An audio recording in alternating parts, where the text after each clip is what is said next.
Hi, everybody. Jason Eastley from the Daily and Politicus USA here. Happy Labor Day. I'm so happy you could join me today and take a little few minutes out of your holiday to talk about something really important. The man you see on the screen beside me is dressed up like a worker, a working man, someone who goes to work every day. But that man also, from the day he was born with more money than most people will ever have in their lives without working for one single second. In fact, he was a baby.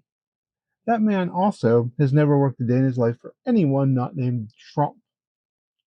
So, given these facts, it should not come as a surprise that on Labor Day, Donald Trump is preparing to screw over millions of workers. How, you may ask? Donald Trump, as of the day after Labor Day, Tuesday, will 60 rules from the Department of Labor will be adopted and go into effect. Let me just tell you about some of these rules. One of the biggest ones is there'll be no more minimum wage for home healthcare workers. Home healthcare workers do some of the most difficult jobs imaginable. They take care of maybe you or your loved ones in their later years or when they have illness or injury. And these people do some serious manual labor, plus having to have empathy and compassion, hopefully, for the people they're caring for. Donald Trump administration is passing a rule that these people will no longer be eligible to make minimum wage. So that home healthcare worker that was already probably underpaid at 7.25 an hour, now they will not be required to make 7.25 an hour. But that's just the tip of the iceberg. There are altogether 60 different rules impacting workers. Remember, the Trump administration already changed overtime rules. The Biden administration had tried to put in effect and was blocked in federal court and was in the process of appealing when Trump came into office. Trump dropped the appeal, so millions upon millions of federal workers will now no longer be eligible for overtime pay if they're salaried workers.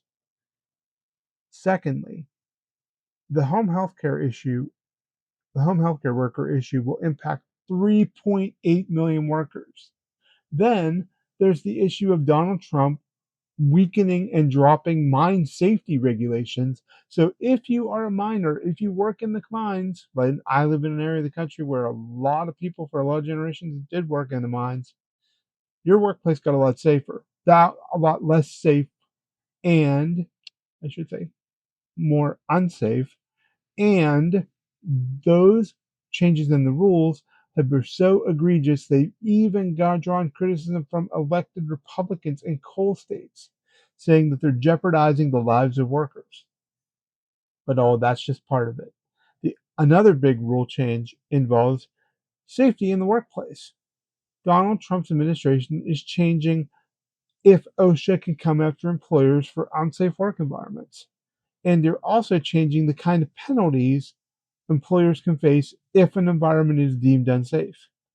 And the last part of this, Donald Trump is weakening safety measures at construction sites.